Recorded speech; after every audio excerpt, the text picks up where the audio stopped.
সময় তখন রাত 1:30। এয়ার ট্রান্সাট ফ্লাইট 236 ঘুটঘুটে অন্ধকারের মধ্যে আটলান্টিক মহাসাগরের ওপর দিয়ে টরন্টো থেকে লিসবনের দিকে যাচ্ছিল। প্লেনটি টেক অফের পর 4 ঘন্টা থেকেও বেশি সময় কেটে গিয়েছিল এবং সেই সময় পর্যন্ত প্লেনের সবকিছু স্বাভাবিক ছিল। কিন্তু এরই মধ্যে হঠাৎ করে ককপিটে বসে থাকা পাইলটের সামনে একটি ওয়ার্নিং আসে। গায়ের লোম দাঁড় করিয়ে দেওয়ার মতো একটা ওয়ার্নিং। এই ওয়ার্নিংটি ছিল প্লেনের জ্বালানি শেষ হওয়ার। সমুদ্রের মাঝখানে 39,000 ফুট উচ্চতায় বাতাসে ফ্লাইট 236 এর জ্বালানি ফুরিয়ে গিয়েছিল। জ্বালানি ফুরিয়ে যাওয়া দেখে পাইলটরা হতবাক হয়ে গিয়েছিলেন, কারণ তারা তখন আটলান্টিক মহাসাগরের মাঝখানে ছিলেন এবং দূর দূরান্ত পর্যন্ত মাটির কোনো চিহ্ন ছিল না। অর্থাৎ এখন পাইলটদের সামনে কেবল একটাই অপশন ছিল, আর তা ছিল বিমানে বসে থাকা 293 জন যাত্রী নিয়ে আটলান্টিক মহাসাগরে ডুবে প্রাণ দেয়া, যা প্রায় নিশ্চিতই ছিল। কিন্তু এরই মধ্যে হঠাৎ করে বিমানটির সাথে এমন কিছু ঘটে যা বেশ অবাক করার মতো ছিল। তো কি এমন ঘটেছিল সমুদ্রের মাঝখানে বাতাসে 39,000 ফুট উচ্চতায় এয়ার ট্রান্সাট ফ্লাইট 236 এর সাথে, সেটাই জানবেন আজকের ভিডিওতে। তাহলে চলুন আর দেরি না করে আজকের এই ইন্টারেস্টিং ভিডিওটি শুরু করে ফেলি। এই গল্পটি শুরু হয় কানাডার টরন্টো পিয়ারসন আন্তর্জাতিক বিমানবন্দর থেকে 23 আগস্ট 2001 সালে স্থানীয় সময় অনুসারে রাত 8:52 এয়ার ট্রান্সাট এয়ারলাইনের এয়ারবাস A330 কানাডার টরন্টো থেকে পর্তুগালের লিসবনের উদ্দেশ্যে যাত্রা করে। এটি একটি 7 ঘন্টা দীর্ঘ ননস্টপ ফ্লাইট ছিল, যেটিতে 293 জন প্যাসেঞ্জার্স, 2 জন পাইলট এবং 13 জন ক্রু সদস্য ছিলেন। টেক অফের আগে বিমানটিতে প্রায় 46.9 মেট্রিক টন জ্বালানি ভর্তি করা হয়েছিল, যা প্রয়োজনের চেয়েও 4.5 টন বেশি ছিল। প্লেনটি চালাচ্ছিলেন 48 বছর বয়সী ক্যাপ্টেন রবার্ট পিসে এবং 28 বছর বয়সী ফার্স্ট অফিসার ডার্ক ডি এগার। ক্যাপ্টেন পিসের প্রায় 16,800 ঘন্টা বিমান চালানোর অভিজ্ঞতা ছিল, যার মধ্যে 796 ঘন্টা তিনি এয়ারবাস A330 কাটিয়েছেন। অন্যদিকে ফার্স্ট অফিসার ডি এগারের প্রায় 4,800 ঘন্টার ফ্লাইট এক্সপেরিয়েন্স ছিল, যার মধ্যে 386 ঘন্টা তিনি এয়ারবাস A330 চালিয়েছিলেন, যার মানে ছিল এই দুই পাইলটই খুবই অভিজ্ঞ ছিলেন। যাত্রীদের বোর্ডিং এর পর স্থানীয় সময় অনুযায়ী রাত 8:52 প্লেনটি টেক অফ করে এবং মাত্র কয়েক মিনিটের মধ্যেই প্লেনটি বাতাসে 39,000 ফুট উচ্চতায় পৌঁছে যায়, যা এটির ক্রুজিং অ্যাটিটিউড ছিল। উড্ডয়নের পর প্লেনটি সোজা আটলান্টিক মহাসাগর পাড়ি দিয়ে একেবারে লিসবনেই অবতরণ করতে যাচ্ছিল। সেই সময় পর্যন্ত বিমানে সবকিছুই স্বাভাবিক ছিল। রাত হওয়ার কারণে অধিকাংশ যাত্রী তখন ঘুমিয়ে পড়েছিলেন।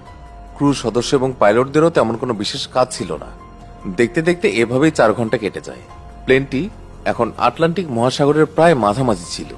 এরই মাঝে হঠাৎ করে রাত 1:03 ক্যাপ্টেন রবার্ট পিসে ককপিটে একটি অস্বাভাবিক রিডিং নোটিস করেন। কিছু সময় পরে একটি এররও শো করা শুরু করে। সেই এররটি ছিল হাই ওয়েল প্রেশার, লো ওয়েল কোয়ান্টিটি এবং লো ওয়েল টেম্পারেচারের। এখন এই ধরনের দীর্ঘ ননস্টপ ফ্লাইটে এরকম ছোটখাটো এরর আসা নর্মাল ছিল। এমন পরিস্থিতিতে পাইলটরা নিজেরাই বা ক্রু মেম্বারের সাহায্যে ককপিটে বসে থেকেই সেগুলো ঠিক করে দিতেন। কিন্তু এয়ার ট্রান্সাট এয়ারলাইনের এই ফ্লাইটে যেই এররটি দেখা যাচ্ছিল তা স্বাভাবিক ছিল না। ক্যাপ্টেন এবং ফার্স্ট অফিসার উভয়েরই এয়ারবাস A330 ভরপুর অভিজ্ঞতা ছিল, কিন্তু তারা তাদের পুরো ক্যারিয়ারে এমন এরর আগে কখনো দেখেননি, যার কারণে তারা দুজনেই কনফিউজড হয়ে গিয়েছিলেন যে এই এররটি আসলে কিসের ছিল।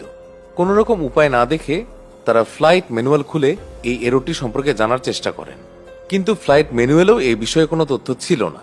এখন যদি পাইলটরা চাইতেন তাহলে এই এররটি ইগনোরও করতে পারতেন, কিন্তু এটা স্পষ্ট যে কোনো পাইলট যাত্রী ভর্তি ফ্লাইট নিয়ে সমুদ্রের মাঝখানে কোনো রকম ঝুঁকি নিতে চাইবেন না, যার কারণে ক্যাপ্টেন পিসে এই এররটি সম্পর্কে জানতে এয়ার ট্রান্সাটের মেইনটেনেন্স কন্ট্রোল সেন্টারের সঙ্গে যোগাযোগ করেন।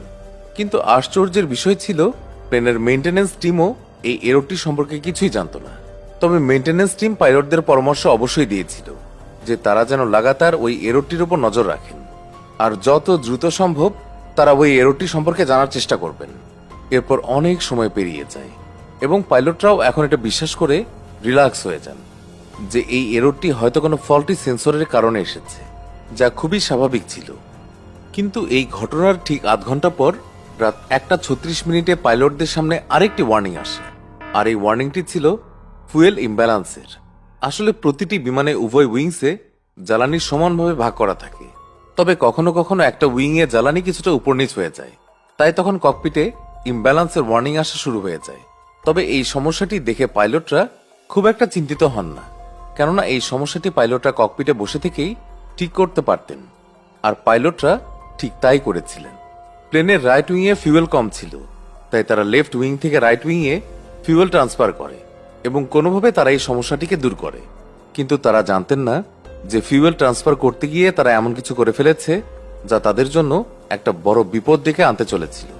এই ফিউয়েল ট্রান্সফারের পর তো এমন একটা সমস্যা শুরু হয় যা পাইলটদের হতভম্ব করে দেয়। আসলে ফিউয়েল ট্রান্সফারের পর প্লেনের 2 নম্বর ইঞ্জিনে ওয়েল টেম্পারেচার কমতে শুরু করে আর ওয়েল প্রেশার বাড়তে শুরু করে। পাইলটরা এখন বিষয়টির গুরুত্ব বুঝতে পেরে একটু সিরিয়াস হয়ে যান, কেননা প্লেনটি তখন আটলান্টিক মহাসাগরের ঠিক মাঝখানে ছিল আর দূর দূরান্ত পর্যন্ত ভূমির কোনো চিহ্নই ছিল না, যার কারণে পাইলটরা খুবই ঘাবড়ে যান এবং প্লেনটি ল্যান্ড করানোর জন্য এয়ারপোর্ট খুঁজতে শুরু করেন। সবচেয়ে কাছের যে এয়ারপোর্টটি ছিল সেটি ছিল পর্তুগালের অ্যাজোরেস দ্বীপে অবস্থিত লাজেস এয়ারবেস। পাইলটরা অবিলম্বে এয়ারপোর্ট কর্তৃপক্ষের সঙ্গে যোগাযোগ করেন এবং ইমার্জেন্সি ল্যান্ডিং এর অনুমতি চান। আর কিছুক্ষণ পর তারা অনুমতি পেয়েও যান। এরপর তারা আর দেরি না করে দ্রুত বিমানটিকে অ্যাজোরেসের দিকে ঘুরিয়ে ফেলেন। কিন্তু এরই মধ্যে ক্যাপ্টেন পিসে জানতে পারেন যে প্লেন থেকে প্রতি সেকেন্ডে 1 গ্যালন করে ফুয়েল কমে যাচ্ছে আর এখন তাদের কাছে মাত্র 7 টন ফিউয়েলই অবশিষ্ট আছে, যা দিয়ে প্লেনটি এখন আর মাত্র আধ ঘন্টায় উঠতে পারবে। আর লাজেস এয়ারপোর্ট এখনো তাদের থেকে 280 কিলোমিটার দূরে, অর্থাৎ তাদের কাছে এখন লাজেস পর্যন্ত পৌঁছানোর ফুয়েলও ছিল না। তারপরেও তারা হার না মেনে কোনোভাবে লাজেস পৌঁছানোর চেষ্টা করেন। কিন্তু এই পরিস্থিতি তখন আরো বেশি খারাপ হয়ে যায় যখন রাত 2:13 প্লেনের রাইট উইং এর 2 নম্বর ইঞ্জিনে আগুন লেগে যায়। আর এই দৃশ্য দেখে পাইলটের জ্ঞান হারানোর মতো অবস্থা হয়ে যায়, কেননা প্লেনে এখন মাত্র একটা ইঞ্জিনই অবশিষ্ট ছিল আর সেটিতেও খুব কম জ্বালানি বেঁচে ছিল। তবে যাই হোক, বাস্তবতা তো এটাই ছিল যে ওই একটি ইঞ্জিনই এখন প্লেনের শেষ সাপোর্ট ছিল। প্লেন এখন এক ইঞ্জিনে উড়ানোর জন্য ক্যাপ্টেন পিসে প্লেনটিকে 39,000 ফুট উচ্চতা থেকে 33,000 ফুট উচ্চতায় নিয়ে আসেন। জ্বালানি তখনও দ্রুত বেগে কমে যাচ্ছিল। পাইলটরা মনে করেছিলেন যে কোথাও কোনো লিকেজ হয়েছে হয়তো, তাই তারা সেই লিকেজটি খুঁজে বের করার চেষ্টা করেন, কিন্তু অন্ধকারের কারণে তারা সেটিকে খুঁজে পাননি। এরই মধ্যে প্লেনের মেইনটেনেন্স ইউনিট তাদের সঙ্গে যোগাযোগ করে এবং তাদের পরামর্শ দেয় যে প্লেনটি 33,000 ফুট উচ্চতা থেকে 20,000 ফুট উচ্চতায় নিয়ে আসতে, যাতে কোথাও কোনো লিকেজ থাকলে সেটাও শনাক্ত করা যেতে পারে। কিন্তু পাইলটরা এখন এই ধরনের ঝুঁকি নিতে পারছিলেন না, কেননা প্লেনটি যদি একবারে এত নিচে নেমে যেত আর লিকেজও শনাক্ত করা সম্ভব না হতো, তারপর তারা চাইলেও আর সেই উচ্চতায় ফিরে যেতে পারতেন না এবং তাদের বাধ্য হয়ে প্লেনটি সমুদ্রে ল্যান্ড করাতে হতো আর সাথে সাথেই পুরো প্লেনটি সমুদ্রে তলিয়ে যেত।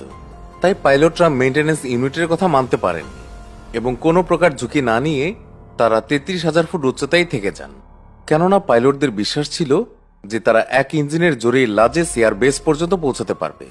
অন্যদিকে বিমান কর্তৃপক্ষ রানওয়েতে পুরো প্রস্তুতি নিয়ে রেখেছিলেন যাতে প্লেনটি ল্যান্ডিং এর সময় কোনো রকমের ঝুঁকি না থাকে। প্লেনটি এখন ধীরে ধীরে লাজেস এয়ারপোর্টের দিকে এগিয়ে যাচ্ছিল। ঠিক সেই সময় প্লেনের 1 নম্বর ইঞ্জিনেও আগুন লেগে যায়। সেই সাথে তখন এটাও নিশ্চিত হয়ে যায় যে প্লেনে কোথাও না কোথাও লিকেজ অবশ্যই রয়েছে। কিন্তু এখন নিশ্চিত হয়েও কোনো লাভ ছিল না, কেননা প্লেনের 2টি ইঞ্জিনই এখন নষ্ট। ইঞ্জিন নষ্ট হয়ে যাওয়ার সাথে সাথেই পুরো প্লেনের ইলেকট্রিসিটি সাপ্লাই বন্ধ হয়ে যায়। এর ফলে প্লেনে থাকা সমস্ত যাত্রীরা খুবই ভয় পেয়ে যায়। তবে র্যাম এয়ার টারবাইনের সাহায্যে ককপিটে তখনও ততটুকু ইলেকট্রিসিটি তো ছিল যা দিয়ে প্রয়োজনীয় ইকুইপমেন্ট চলতে পারে। প্লেনটি এখন 33,000 ফুট উচ্চতা থেকে 30,000 ফুট উচ্চতায় নেমে পড়েছিল আর এখন প্লেন গ্লাইডিং করতে শুরু করেছিল। এখানে প্লেন গ্লাইড করার মানে আমরা বোঝাতে চাচ্ছি যে কোনো প্লেন যখন কোনো ভার্টিক্যাল ডিস্টেন্স কভার করে তখন একই রেশিওতে সেটি হরাইজন্টাল ডিস্টেন্সও কভার করে আর প্রতিটি প্লেনের নিজস্ব একটি গ্লাইড রেশিও থাকে। সেই হিসেবে এয়ারবাস A330 গ্লাইড রেশিও ছিল 15:1, অর্থাৎ এই প্লেনটি প্রতি 15 ফুট এগিয়ে গিয়ে 1 ফুট করে নিচে নামে। আর এখন লাজেস এয়ারপোর্ট আর প্লেনের দূরত্ব মাত্র 121 কিলোমিটারই বেঁচে ছিল, যা গ্লাইডিং করে কভার করা সম্ভব ছিল। কিন্তু ঠিক সেই সময় পাইলটদের সামনে আরো একটি সমস্যা এসে হাজির হয়। প্লেনটি গ্লাইড করতে করতে অ্যাজোরেস দ্বীপের এত কাছে পৌঁছে গিয়েছিল যে এখন প্লেন আর দ্বীপের মধ্যে মাত্র 15 কিলোমিটার দূরত্বই বেঁচে ছিল। কিন্তু সমস্যা ছিল যে প্লেনটি তখনও 20,000 ফুট উচ্চতায় ছিল, আর যদি এত উচ্চতা থেকে পাইলট বিমানটিকে ল্যান্ড করানোর চেষ্টা করতেন তাহলে বিমানটি ক্র্যাশ ল্যান্ডিং এর অনেক বেশি সম্ভাবনা থাকত, যার কারণে পাইলট এয়ার ট্রাফিক কন্ট্রোলের সঙ্গে যোগাযোগ করেন। এয়ার ট্রাফিক কন্ট্রোল পাইলটকে ল্যান্ডিং এর আগে একটি 360 ডিগ্রি পারফর্ম করার পরামর্শ দেয়, আর পাইলট ঠিক তাই করেন। প্লেনটিকে একটি বৃত্তে অর্থাৎ 360 ডিগ্রির একটি চক্কর লাগান, যার কারণে প্লেনটি 20,000 ফুট উচ্চতা থেকে 5,000 ফুট উচ্চতায় নেমে আসে।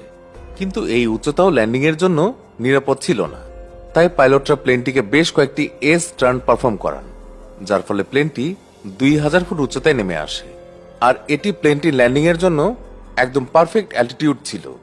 পাইলটরা এখন বিমানটিকে লাজেস এয়ারবেস রানওয়েতে নিয়ে আসেন, কিন্তু এই ধরনের ল্যান্ডিংও বিপদমুক্ত ছিল না, কেননা ল্যান্ড করার সাথে সাথেই প্লেনের 12টি চাকার মধ্যে 8টি চাকা সম্পূর্ণভাবে লকড হয়ে যায়, আর প্লেনের গতিও 370 কিলোমিটার পার আওয়ার ছিল। এত হাই স্পিডে থাকার কারণে প্লেনটি রানওয়ে স্পর্শ করার সাথে সাথেই একটি শক্তিশালী বাউন্স খায়, তারপর রানওয়েতে এগিয়ে যেতে শুরু করে। প্রায় 2300 মিটার চলার পর বিমানটি থেমে যায়। ততক্ষণে বিমানের বেশিরভাগ টায়ারই ফেটে গিয়েছিল, কিন্তু বিমানবন্দরের ক্রুদের সতর্কতার কারণে বিমানটি বড় ধরনের দুর্ঘটনার হাত থেকে বেঁচে গিয়েছিল। ল্যান্ডিং এর সময় যাত্রীরা প্লেনের ভেতরে প্রচুর দৌড়াদৌড়ি শুরু করে দিয়েছিল, যার কারণে প্রায় 14 জন যাত্রী এবং 2 জন ক্রু সদস্য ছোটখাটো আঘাত পেয়েছিল, তবে কেউই বড় কোনো ক্ষতির সম্মুখীন হননি। পরবর্তীকালে এয়ার ট্রান্সাট এয়ারলাইনের ফ্লাইট 236 ইঞ্জিন ছাড়াই পৃথিবীর ইতিহাসের সবচেয়ে লম্বা দূরত্ব 121 কিলোমিটার পর্যন্ত গ্লাইড করা প্রথম প্লেন হয়ে উঠেছিল, তাই এটিকে অ্যাজোরেস গ্লাইডারও বলা হয়। ঘটনার পর পর্তুগিজ অ্যাভিয়েশন ইনভেস্টিগেশন ডিপার্টমেন্ট বা জিপিআইএ তদন্ত করে জানতে পারে যে টেক অফের আগে মেইনটেনেন্স কর্মীরা প্লেনের হাইড্রোলিক সিস্টেমে একটি ভুল পার্ট ইনস্টল করে দিয়েছিলেন, যার কারণে টেক অফের কিছুক্ষণ পরেই সেই পার্টটি নষ্ট হয়ে যায় এবং ফিউয়েল লিকেজ শুরু হয়ে যায়, যার কারণে প্লেনের 2টি ইঞ্জিনই পুড়ে যায়। এই ঘটনায় এয়ার ট্রান্সফারও দোষী ছিল, তাই কানাডিয়ান সরকার কোম্পানিটির উপর আনুমানিক $2,50,000 কানাডিয়ান জরিমানা লাগায় এবং এয়ারবাসও ভবিষ্যতে তাদের সমস্ত প্লেনে প্রয়োজনীয় পরিবর্তন আনে, যাতে আগামী সময়ে এই ধরনের সমস্যার সম্মুখীন আর হতে না হয়। তো বন্ধুরা, এই ছিল আজকের ভিডিওটি আপনাদের কাছে কেমন লাগলো তা আমাদেরকে কমেন্ট করে অবশ্যই জানাবেন। ভালো লেগে থাকলে অবশ্যই একটি লাইক করবেন। নিয়মিত এরকম ইন্টারেস্টিং এবং ইনফরমেটিভ ভিডিও দেখতে আমাদের অদ্ভুত বাংলা চ্যানেলটিকে এখনই সাবস্ক্রাইব করে রাখুন। ধন্যবাদ সবাইকে।